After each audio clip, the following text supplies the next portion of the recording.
नमस्कार दोस्तों और दोस्त, ये नहीं हो।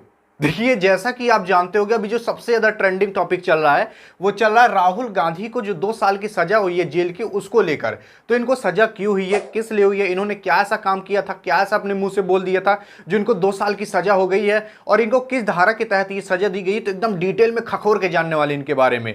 देखिए, आइए चलिए समझते हैं राहुल गांधी के बारे में कि इनको सजा हुई है।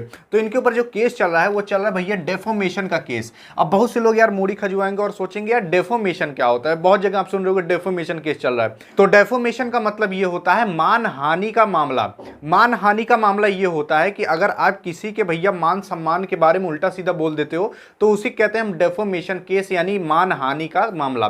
जैसा कि मान लो जैसे रतन टाटा जी हैं, मुकेश अंबानी जी है, अब ये लोग देश के लिए बहुत कुछ किए हैं। तो अगर हम इनका नाम बदनाम करेंगे यानी कि इनका मान की हानि कर रहे हैं तो उसे हम कहते हैं मानहानि का मामला। वैसे राहुल गांधी भैया किसी का मान की हानि कर दिए थे, इसीलिए इनके ऊपर डेफोमेशन केस चल रहा। अब किसके मान की हानि किए थे उसके बारे में आगे समझेंगे, लेकिन सबसे पहले ये जानो इनके ऊपर ये जो केस चल रहा है वो 2019 में लगा था और 2019 चलते आ रहा है, अब जाकर इनको सजा मिल रही है। और 2019 में जानते हो लोकसभा का इलेक्शन हो रहा था और तब ये कर्नाटक में थे। कर्नाटक में भी एक जगह है कोलार, वहां पर ये भाषण दे रहे थे और इनके मुंह से कुछ उल्टा सीधा निकल गया और तभी से इनके ऊपर केस चलने लगा। अब क्या ऐसा कह दिए थे इसके बारे में समझते हैं। तो इन्होंने कहा था कि क्यों जो सब चोर होते हैं उनके सरनेम में मोदी आता है, तो इन्होंने कुछ ऐसा कहा था। तो जैसा कि आप जानते हो हमारे जो देश के प्रधानमंत्री हैं नरेंद्र मोदी जी, उनका भी सरनेम मोदी है।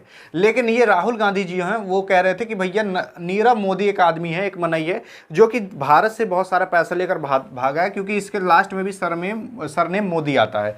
तो इनका टारगेट था ये, लेकिन ये इसको कह के नरेंद्र मोदी जी को टारगेट कर रहे थे। अब देखो, नरेंद्र मोदी जी को टारगेट कर रहे थे, लेकिन जो पूर्णेश मोदी हैं इन्होंने केस किया था राहुल गांधी के ऊपर, क्योंकि पूर्णेश मोदी के भी सरनेम में मोदी आता है। तो अब इनके भी मोदी आता है तो इनको बुरा लग गया होगा। अब भाई आप ही के सरनेम के बारे में कोई आदमी उल्टा सीधा कहेगा तो बुरा तो लगेगा ही।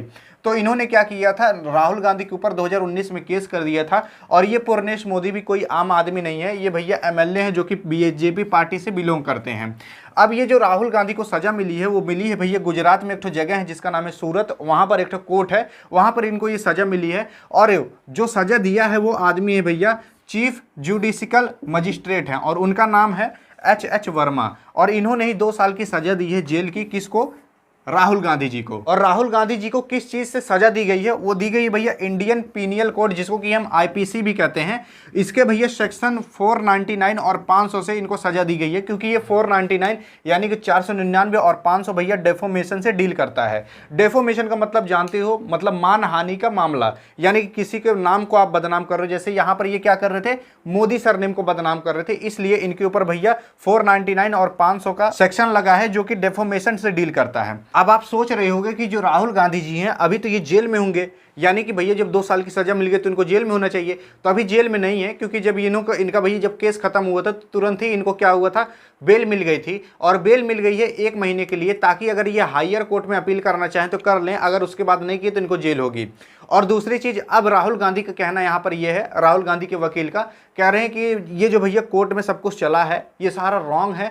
और दूसरी चीज, यहाँ पर हमने क्या किया था, नरेंद्र मोदी जी को डायरेक्ट टारगेट किया था, यानी कि मोदी कहकर हमने नरेंद्र मोदी जी को टारगेट किया था। तो पूर्णेश मोदी जी क्यों हमारे ऊपर केस किए हैं, तो नरेंद्र मोदी जी को केस करना चाहिए था। अब यहाँ पर आप कमेंट बॉक्स में बताना ये बात सही है कि गलत है। आई होप आप समझे होगे इस केस के बारे में। अब देखो भैया, हम लोग तो कुछ कह नहीं सकते, अब उनके सामने हम लोग क्या हैं। आई होप आप केस के बारे में तो समझे होगे क्या क्या हुआ है। अब आगे क्या होता है उसके बारे में आगे बताऊंगा जो जो होगा। तो यहाँ पर होती वीडियो एंड। वीडियो पसंद आई हो तो करिएगा अपने वाली के पास सेंड, ताकि वो भी कुछ पढ़ ले, वो भी जान जाए किस तरीके से होता है, किस धारा से कौन सा भैया केस चलता है। मिलेंगे नेक्स्ट वीडियो में, तब तक के लिए जय हिंद और जय भारत।